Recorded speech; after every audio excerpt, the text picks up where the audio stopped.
मैं कल और आज दोनों ही प्रवचन में आपको मैंने समझाया कि मंत्रों के माध्यम से सफलता और साधना प्रत्येक व्यक्ति को मिल सकती है यदि इस व्यक्ति का देवताओं के प्रति, गुरु के प्रति और मंत्रों के प्रति पूर्ण आस्था हो। बिल्कुल स्पष्ट रूप से शास्त्रों में कहा गया है, मंत्रे तीर्थे द्विजे देवे देवज्ञे भेषजे गुरु यादृशी भावना यस्य तादृशी फलितम मया। देवता के प्रति जितनी भावना होगी उतना ही फल मिलेगा। यदि आपकी भावना 100% है तो 100% फल मिलेगा। यदि आपकी भावना नहीं है, चुपचाप आप खड़े ही हो गए, तो आपको कोई उसको अनुकूलता नहीं मिल सकती।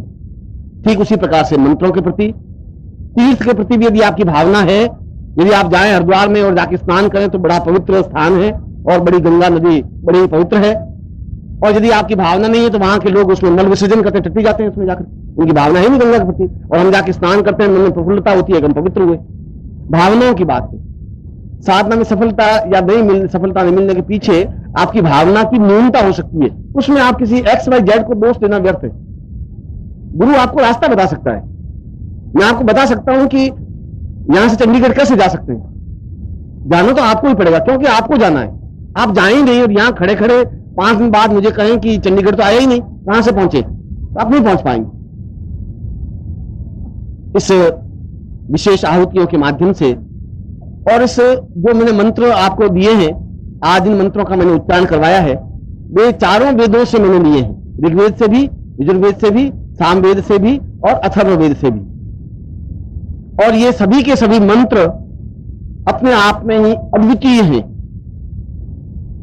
स्वयं श्रीमद् भागवत के रचयिता वेदव्यास ने उन मंत्रों के बारे में श्लोक में अत्यंत श्रेष्ठ तरीके से कहा गया है कि कलयुग में जो व्यक्ति नित्य इन मंत्रों के माध्यम से कल्प करे, कल्प का मतलब है 30 दिन तक कोई कार्य करने की क्रिया को कल्प कहते हैं। जैसे गंगा कल्प कहते हैं, 30 दिन तक गंगा के किनारे रहे, गंगा का जल सेवन करे, तीर्थों और उनकी पूजा करे और केवल भागवत कथा या देवताओं की कथा ही सुने, किसी प्रकार के छल प्रपंच में या गृह कार्य में नहीं लगे, उसको कल्प कहते हैं, गंगा कल्प कहते हैं। ठीक उसी प्रकार से बनारस में जाकर के काशी कल्प करते हैं।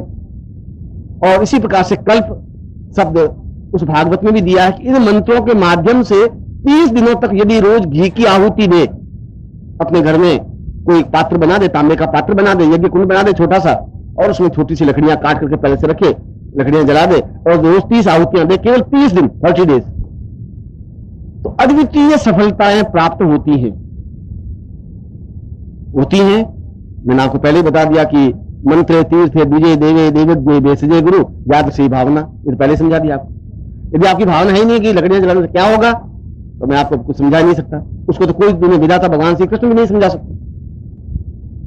इसलिए अब इस मंत्रों को हम किस प्रकार से रोज कैसे उच्चारण करेंगे, क्योंकि वेदों का तो ज्ञान हमें है नहीं, और वेदों का ज्ञान भी है तो शुद्ध तरह से उच्चारण नहीं। तो आज के विज्ञान के युग में टेप रिकॉर्डर है, आप उस टेप को लगा दें और उनकी आहुतियां दे सके, एक ही बात। अभी भी टैप ही तो हुआ, मंत्र तो मैंने बोले, आपने आहुतियां दी हैं, अभी भी टैप ही तो हुआ। अभी आप कौन से मंत्र बोले, अभी वही बात हुई। ये मानवीय टैप है, वैज्ञानिक टैप है। इसलिए उसी प्रकार से शुद्ध मंत्रों को सुन करके आप आहुतियां दें नित्य 30 दिन, वह चाहे कल से शुरू कर दें, परसों शुरू कर दें, मार्गशीर्ष में कर दें, माघ महीने में कर दें, कभी कर दें, और फिर पूर्णता के साथ आरती करें। तो आज का जो कुछ टैप हुआ है वो अपने आप में अनुकूल टैप हुआ है। उसमें सारी चीजें समाहित हो गई हैं, मंत्र भी समाहित हो गए, उनकी आहुतियां समाहित हो गई हैं, फिर आरती समाहित हो गई है। और जिस प्रकार से हम विसर्जन, अपने प्राणों का जब विसर्जन करते हैं, अपने प्राणों को, कीर्तन का मतलब ही यही है। कीर्तन शब्द बना है जहां तन का कोई होश नहीं रहे, उसको कीर्तन कहते हैं। जब तन का, शरीर का ज्ञान है तो हम कीर्तन कर ही नहीं सकते। हम देख रहे हैं कि हम खड़े हैं और नारायण की धुन बोले या भगवान श्री कृष्ण की धुन बोले, तो कीर्तन नहीं कहला सकता। यह तो केवल बुद्धि का चिंतन कहला सकता है। उसको ध्यान रहता है कि मैं बैठूं कि नहीं बैठूं, कि यहाँ पास में कौन खड़ा है, फिर जय जगदम्बा जय जगदम्बा करते रहते, फिर देखते रहते, इधर देखते रहते, तो कीर्तन है। जहां तन का ज्ञान रहता है वो कीर्तन हो ही नहीं सकता। या तुमका जब ज्ञान नहीं तो उसको यही पता नहीं कि नाच रही हूं कि नाच रहा हूं कि बैठा हूं कि दौड़ रहा हूं कूद रहा हूं, उसको कुछ ज्ञान नहीं रहता। और बाकी लोग सोचते हैं कि क्या हो गया, क्या हो गया महाराज? तो वीर ही वीर है, मामूली कोई आदमी है ही नहीं। मैं पूरे हरियाणा को प्रणाम करता हूं। खैर मैं कुछ बोल रहा था आपको, तो वीरों के आगे तो हमारी क्या चलेगी, किसी की नहीं चलेगी। वीर तो वीर है, हम तो बहुत मामूली आदमी है। खैर और जो बहन को अभी, ये बहन मुझे पहले मिली थी, जो तो वो मिली थी, और इसको कोई प्रकोप हो जाता है। खुद पढ़ी लिखी लड़की है, समझदार लड़की है, आयु प्राप्त लड़की है, कोई जानबूझ कर कोई चीखता नहीं है, चिल्लाता नहीं है। मगर कई बार ऐसा होता है कि दूसरी आत्माएं, अभी आपके सामने उदाहरण है कि आत्माएं होती है कि नहीं होती है, मृत्यु के बाद आत्मा होती है कि नहीं होती है, शरीर में प्रवेश करती है कि नहीं करती है, ये आप देख लें। और अगर आप में से कोई चैलेंज ले तो आप मेरे साथ, मैं भूत प्रवेश करके दिखा दूं, आप नाचने लग जाएंगे 20-20 फुट। उसके बाद में आप जैसा अपना जीवन चलाएं, तो मैं तो आपको दिखा दूंगा कि ऐसा भूत प्रवेश होता है, और ये दीवारें फाड़ना आपका काम हो जाएगा, इसमें कोई लंबी छोटी बात नहीं है। मेरे कहने का तात्पर्य यह है कि ये सारी चीजें हैं, उन चीजों को हम सही ढंग से समझ सकें। मंत्र भी है, आयुर्वेद भी है, ज्ञान भी है, गुरु भी है, पति भी है, पत्नी भी है, सब कुछ है, हम उनको समझे ही नहीं। और इस कलयुग में तो ये स्वाभाविक है कि व्यक्ति इस प्रकार का चिंतन नहीं कर पाएगा। मैं सोचता हूं कि आप में से अधिकांश साधकों को चाहिए कि आगे के जीवन में इस प्रकार के मंत्रों का संग्रह अपने घर में रखें, और उन मंत्रों को आप ऊंचे से ऊंचे, जो वेद जानने वाले उनके सामने टैप करके सुना दीजिए। वे इस प्रकार की ध्वनि का उच्चारण आपके सामने नहीं कर सकते, ये मैं आपके सामने रख देता हूं बात। आप पूरे भारतवर्ष में घूम जाइए, आपके पास तो टैप है, उनको कभी आप अपने जीवन में जरूर कल्पवास करें। इसमें कोई बहुत 15-20 मिनट का काम है, और आप कर सकते हैं, आपकी पत्नी कर सकती है। और जीवन की जितनी न्यूनताएं होती हैं वे सभी अपने आप में पूर्ण सफलताएं प्राप्त होती है।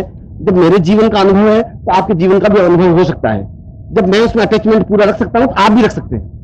हम अटैचमेंट तो अगर पत्नी के प्रति नहीं रखेंगे तो पत्नी भी लड़ाई झगड़ा करती रहेगी। हम उनको अपना पूरा प्यार नहीं देंगे, स्नेह नहीं देंगे, तो घर में लड़ाई झगड़े होंगे। तो देवताओं को भी हम स्नेह अटैचमेंट नहीं देंगे तो वहां से कहां से अनुकूलता मिल पाएगी। ये तो हमारी ड्यूटी है कि हम कितने अनुरक्त हो। ये नदी की ड्यूटी है, वो कितनी समुद्र में जाके मिले। नदी अपनी जगह आके खड़ी हो जाए कि बस मैं तो आगे तो बढ़ूंगी नहीं, और समुद्र मुझे मिल जाए, तो मिल नहीं सकता। नदी को ही आगे बढ़ना पड़ेगा, आपको ही आगे बढ़ना पड़ेगा। आज का दिन हमने विशेष दीक्षा प्राप्त की है। कल का दिन भी हमारे लिए एक विशेष अनुकूल है, और कल सुबह हम विशेष आहुतियां प्रदान करेंगे यज्ञ कुंड में भी, और फिर पूर्णाहुति कार्य संपन्न होगा। और इसके साथ ही साथ कल मैं 6 प्रयोग संपन्न करवाऊंगा। लक्ष्मी से संबंधित प्रयोग, जीवन की पूर्णताओं को अनुकूल करने का प्रयोग, समस्त प्रकार के रोगों की निवृत्ति के लिए प्रयोग। क्योंकि ये प्रयोग अगर आप पातंजलि योग दर्शन में पढ़ें तो पातंजलि योग दर्शन में भी जहां भगवान श्री कृष्ण का चिंतन आया है, जहां उसका भाष्य लिखा गया है, वहां उन्होंने भगवान श्री कृष्ण ने भी अपने गुरु से संदीपन से उन्हीं विद्याओं को, उन्हीं मंत्रों को सीखना चाहा जिसके माध्यम से पूर्णता प्राप्त हो सके। और भगवान श्री कृष्ण के जीवन में सभी दृष्टियों से पूर्णता थी, और कोई ऐसा देवता नहीं हुआ जिसके अंदर पूर्णता थी। भगवान राम के जीवन में पूर्णता नहीं थी, उनके जीवन में भी न्यूनताएं थी। उनका ग्रस्त जीवन अपने आप में न्यून रहा। यद्यपि उन्हें सीता जैसे पतिव्रता स्त्री मिली, वो ग्रस्त जीवन नहीं बन सका। मगर भगवान श्री कृष्ण ने जीवन के प्रत्येक रंगों को देखा। उन्होंने जीवन में गलियों में घूम के, नाच करके, खेल करके, प्रेम करके, शादी करके, युद्ध करके, रणनीतिज्ञ के रूप में, राजनीतिज्ञ के रूप में, गुरु के रूप में, साधक के रूप में, तंत्र के रूप में, तांत्रिक के रूप में, मंत्र के रूप में, सभी दृष्टियों से पूर्णता प्राप्त की। इसीलिए उनको षोडश कला पूर्ण भगवान श्री कृष्ण कहते हैं। और उन्होंने भी मथुरा, द्वारिका, वृंदावन और ठेठ कुरुक्षेत्र, हस्तिनापुर, उन सारे स्थानों को, उन स्थानों पर जहां उनके उज्जैन में जाकर शिक्षा प्राप्त की। हम भी उसी के भगवान श्री कृष्ण की नगरी में ही बैठे हैं, और उस नगरी में भी हम अगर पूर्णता प्राप्त नहीं कर सके तो ये हमारे जीवन की एक न्यूनता होगी, ये हमारे जीवन की एक अपूर्णता होगी। हम पूर्णता प्राप्त करें या आप नहीं कर सके, ये आपके खुद की श्रद्धा और चिंतन का परिणाम है। यदि हमारी श्रद्धा देवताओं के प्रति, अपने पूर्वजों के प्रति यदि आप श्रद्धा देवताओं के प्रति नहीं रखेंगे तो आपके बच्चे भी आपके प्रति श्रद्धा नहीं रखेंगे, वो कुपात्र होंगे, कुमार्गी हो जाएंगे, वो आपका कहना नहीं मानेंगे, इसलिए कि आप उनको चिंतन नहीं दे पा रहे हैं। जब आप उनको चिंतन देंगे तो वो भी आपका चिंतन करेंगे। हमेशा उनको लिए मार्गदर्शन दीजिए। ये अपने आप में कोई शराब पीने की क्रिया नहीं है, सिगरेट पीने की क्रिया नहीं है, गलत काम नहीं है, कोई स्वार्थमय काम नहीं है।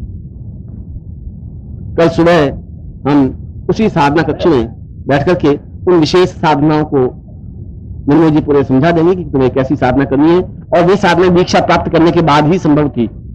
इसलिए उन साधनाओं को कल सुबह साधना संपन्न करेंगे, उसके बाद पूर्णाहुति होगी और अपने आप में पूर्णता के साथ यज्ञ कुंड में अपनी पूर्णाहुति देकर के और इस शिविर का हम समापन करेंगे। आज का दिन, आज की रात्रि, कल का दिन हमारे लिए अत्यंत महत्वपूर्ण है और मैं आप सब लोगों को अपने हृदय से आशीर्वाद देता हूं कि आपके जीवन में सभी दृष्टियों से पूर्णता हो। गुरुदेव की जय, गुरुदेव की जय, गुरुदेव की जय। मैं एक बार फिर आपको आशीर्वाद देता हूं, आपका कल्याण हो, आप सुखी रहें, आप सफल हो। गुरुदेव की जय, गुरुदेव की जय, माता दी की जय, माता दी की।